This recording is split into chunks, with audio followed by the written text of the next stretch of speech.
Hello there and welcome to Transitions. I'm Anne Wagner, your host, and today we're broadcasting at Hunters Bay Radio Satellite Studio, but we have a special treat for you today. We're broadcasting from the lecture hall, and my guest today is Angie Nussey, returning. Thanks for coming back, Angie. Very glad to be here again. Well, it's absolutely great to see you once again.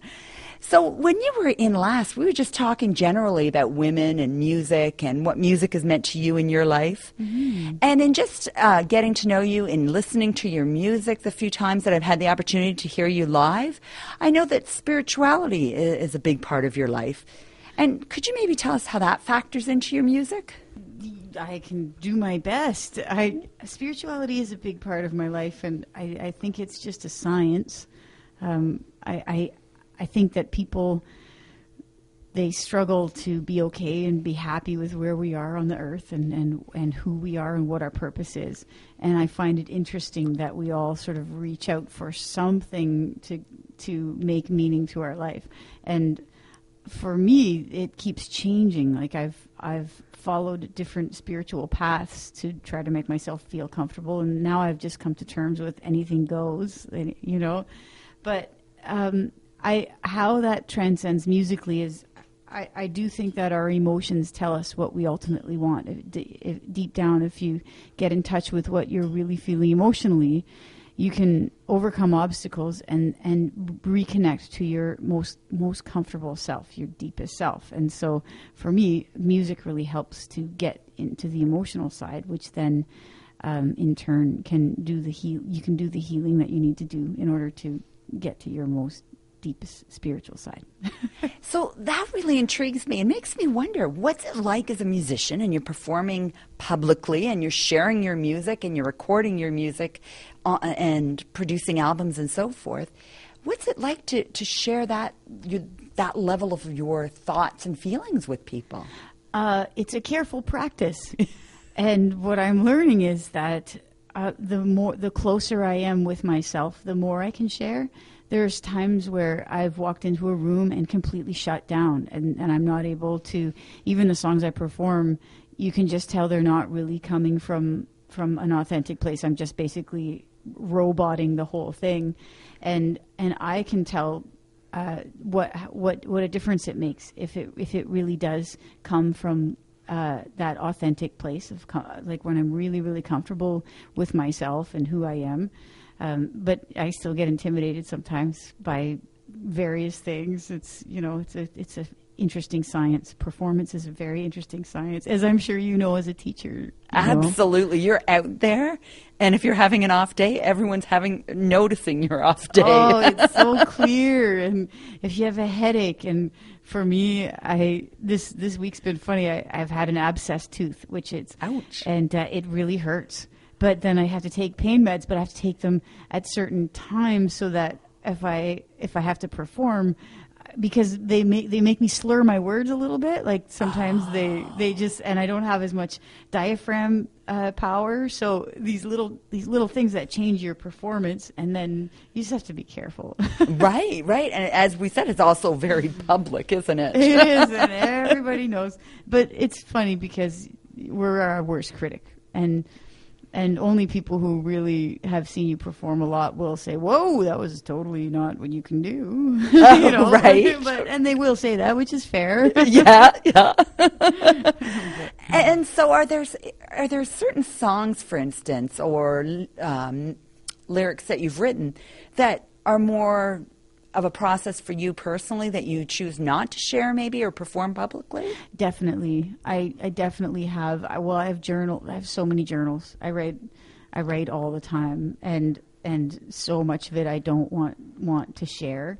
I would like to get to a place where I would feel completely comfortable doing that, but it's just not there yet. I still seek out safe places as opposed to just being totally vulnerable in even the most unsafe places. Do you know what I'm saying? That sounds sensible to me. You have to protect yourself. You can't open up to absolutely everybody. Yeah, like I can remember performing for a bunch of nurses and feeling very safe. They've seen it all. They've seen everybody naked. There's something different about that vibe in that room that just made me feel like I could be totally vulnerable. Whereas if you walk into a bar and there's a bunch of young guys and they're wearing their hats backwards and they've got their own insecurities that are going on, and you reach it, you feel that energy, and it comes into you. And for me, that, like I was talking about earlier, the translation of that energy might end up being negative for me, and then I'll shut down. Wait a minute, I forget what that question was. What was the question again? Music. I've forgotten the question too, because now I'm interested in this whole notion that there's some transference between you and your audience. Oh, absolutely. So you're reading them.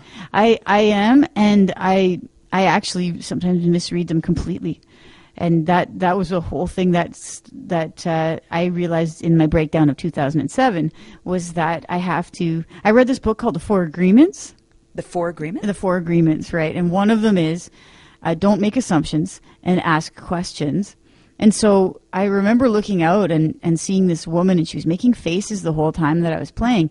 Not mean faces, but just sort of like, in my assumption, she didn't like me.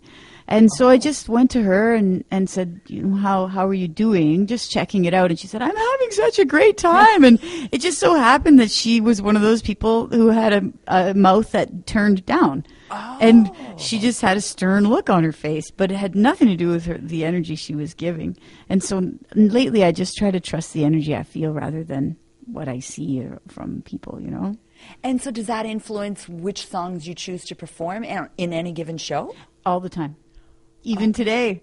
Oh, very good. All the time. And I have set lists and I never use them. and when I'm playing with a band, it's awful because I always want to change. That's why I don't really like having a band, because we usually have a set list and you kind of want to go with it. But having said that, hopefully I could get to a point where it's up to, I plan what I'm going to make them feel, and I plan how it's going to change. Whereas I'm still in a phase where I kind of absorb what I think they need or what I think they can handle, and I'll play what I think they can handle, kind of thing. So that makes it sound like a much more intimate experience for your audience as well, that you're reading the energy of the room and you're contributing to that. Hopefully. Sometimes that means I play cover songs. If I feel like their energy's they're not in a space where they can be attentive, then especially at a bar or whatever, I just feel better playing a cover song, or until I find that moment where they're ready to absorb something that might be a little deeper for them. And do you have a test audience, so to speak, when you write a new song? Are there go-to people for you that you try it out on? Yep, I always call my mom and I play it to her over the phone. And my husband, of course, is one of the first who hears it. And then, depending on what's going on, I'll play something different. Yeah. And then what's it like as a performer if, you have a sore tooth or you're just not in the mood? Yeah, I've performed so many shows, and I'm always surprised because something happens at 3:00. I'll be like, I've got the flu. I can't go. It's not going to work. I take a nap, and then suddenly it seems like it can happen. But I know every trick in the book. I have tried everything. So, I'm going to write a big blog about that one day, tell people all the tricks. So the power of one's own mind, maybe. It's partially. One of my secret tricks is when you really feel down and awful and you're insecure about it, because that's what happens. It's a real mind game, especially singing. And it vortexes. It's like a tornado down, especially if you start singing and you're singing badly. And then you're, oh my goodness, I'm singing badly, and then you're out of the song, you're out of the presence, and it just keeps going down. So sometimes beforehand, I pump myself up and I'll growl a little, like in my car. You wouldn't believe how that works. It just kind of sends a different. I think. I want to say it's a different energy, but it's testosterone. I think it's an actual chemical that then suddenly you feel a little more confident and you can just handle whatever happens a little better. So yeah. Well, there's our first strategy. I like it. I think I'll do that before I go in the classroom. So I think it's about that time where we should take a quick break to hear from our sponsors. I'm Anne Wagner with Transitions, and we'll be right back with Angie Nussey. Hi, everyone. Welcome back to Transitions. I'm Anne Wagner, your host. I'm sitting here feeling inspired, talking with Angie Nussey, and talking about how we can inspire ourselves and even get through those bad days. And I really liked your suggestion about growling. We've been doing some growling on the break. And now we're back, and you're thinking about playing a song for us. Yes, but first I want to say the word is hormones. The word I was looking for was hormones instead of chemistry. And I do want to play a song for us. And this was one of my pump-up songs. I kind of play it when I'm jogging sometimes. It's called Swan Song. And it's kind of about that fine line we tread when we're kind of ambitious, but at the same time we just want peace inside.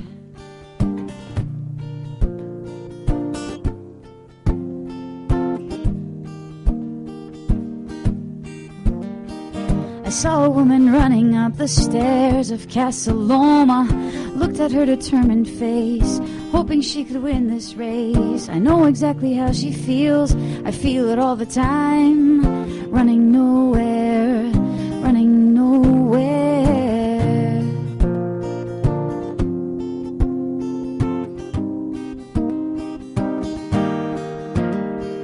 I have a certain staircase of my own. It seems to follow me around.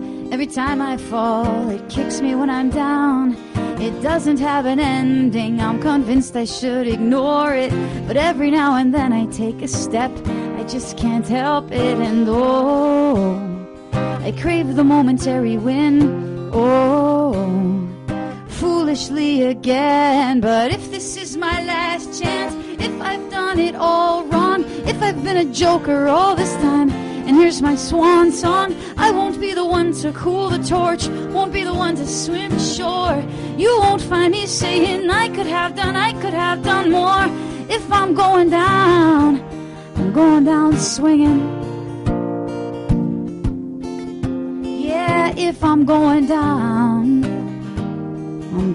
swinging. There's something in that inconsistent pace that starts a rhythm. The illusion of control is why we chase and never give in. Relief will come so seldom to the ones who can't rest easy, and I stand in between my staircase and what pleases me most. I've always been a different girl, oh, stuck between two worlds. But if this is my last chance, if I've done it all wrong, if I've been a joker all this time, and here's my swan song, I won't be the one to cool the torch, won't be the one to swim to shore. You won't find me saying I could have done more. If I'm going down swinging. Yeah, if I'm going down swinging. There is a rumbling from the ground and a calling from the staircase. I am taken by the sound of others in the same place who are asking themselves where they ought to be. And when the woman running by stops to get some water, I can see it in her eyes. She's fully in her power, and I know for sure there is one more step for me.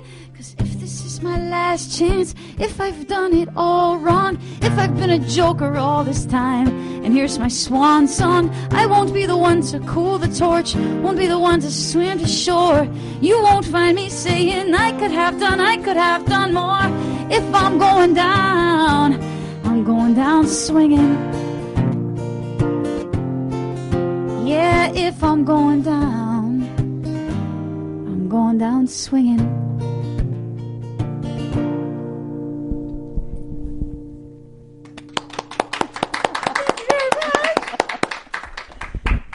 Beautiful. Thank you. Thank you. One of the things I'm consistently impressed with about your music is your range. You have so many different sounds. Thanks. And it always seems like there's some underlying message there.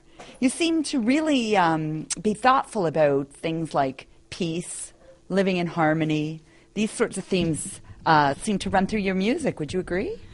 Thanks. And they do right now in life. Okay, fair enough. It wasn't always that way. But like we were talking about, I think it was your last show, but I think it's you go in the phases that you have to go in. Like there was one time every song was about a guy breaking up with the guy, this pretty much the same guy, and you just you kind of go through that phase. But I've learned that it. You can use your own words as your own little prayers to help you move through your life. I guess. So would it be fair to say that a lot of your writing is autobiographical? Yeah.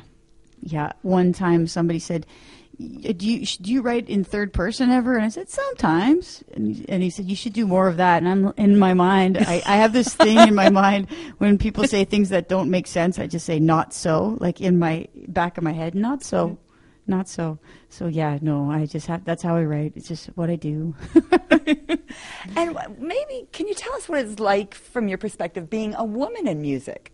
Do you think that's unique in some way? Well, not lately, because the women are on the rise, and what I like about what's going on now is they're coming out later in life. It's not like they feel like you have to be a certain age in order to decide you're going to be a musician. It's kind of an era where people are saying, "Well, I missed this. I missed it when I was 19," and there's opportunities to play, so they decide to play. There's been some struggles, especially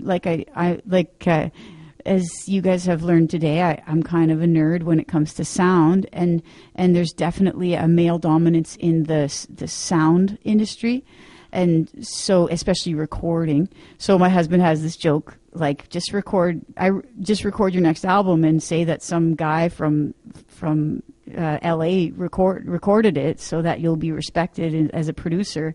Whereas I feel like that sometimes frustrates me in those moments where I wish that I could just have the same balance of respect. But it's coming, And do you find that music is a good conduit to building community? Absolutely. And I think more and more people want to, they want to have it around. They don't know they want it until it's there. It's one of those things that once it's there, and if it's gone, then sometimes they don't notice. But if it's there, it can really, really help. But again, like we were saying in your other show, maybe that's good. We're just reiterating the things that I believe in. Again, if not all music is going to make people feel that way, and that's where I don't always trust that it can be helpful. It can also make people frustrated at each other, or even just create a tension within a situation or a room. I should experiment with that next show. I'll play like all my dark songs and see how we feel. I think I feel an experiment coming on. I love it. See if there's any fights in the parking lot after. So can you ever recall a time where you deliberately set out to influence people's moods, maybe in a dark way? I think subconsciously I've done it many times. Okay. I don't think consciously I would ever do it, but here we go. A long time ago, I used to have a song called "I Don't Like You," and it was I don't like you and the things you do, and I was being passive aggressive, and I was playing it to the manager of the bar, and I'm kind of embarrassed about it now, but I've definitely used it as a tool for creating a catty, negative situation. I would hope I don't do that ever again, but one of those life lessons, right? Right. And I can say from the time I've spent with you, you're certainly a very positive person, and you bring a great energy with you everywhere you go. Well, thanks. See, if we hung out yesterday, you wouldn't maybe know that as well. And on the day of my abscess, when my abscess tooth was extreme, that would have been a different day as well. So again, that speaks to your professionalism. You're here with your abscess tooth and being absolutely delightful, and your music is wonderful. Well, thank you very much. And I'm just noticing that we sadly are out of time for this episode. What happens to the time? Can you believe it flies, especially when music's involved? Yeah. I think that makes time speed up, frankly. Me too. Do you want? So we're just going to do that? Sure. Why don't we close with some tunes? Okay, so we're just going to. Perfect. She told him not to ride his motorbike so fast. She told him life is just one of those things you think is gonna last. He crashed into a rock cut north of Guelph. 15 years later, he still can't feed himself. She gets 3 hours every Saturday night, so she goes out to the bar for a drink and a smile. They ask her about it, she says, I'm alright. This is the life I've been given. And they hear the heart of a woman. It's the heart of a woman, and it's calling out.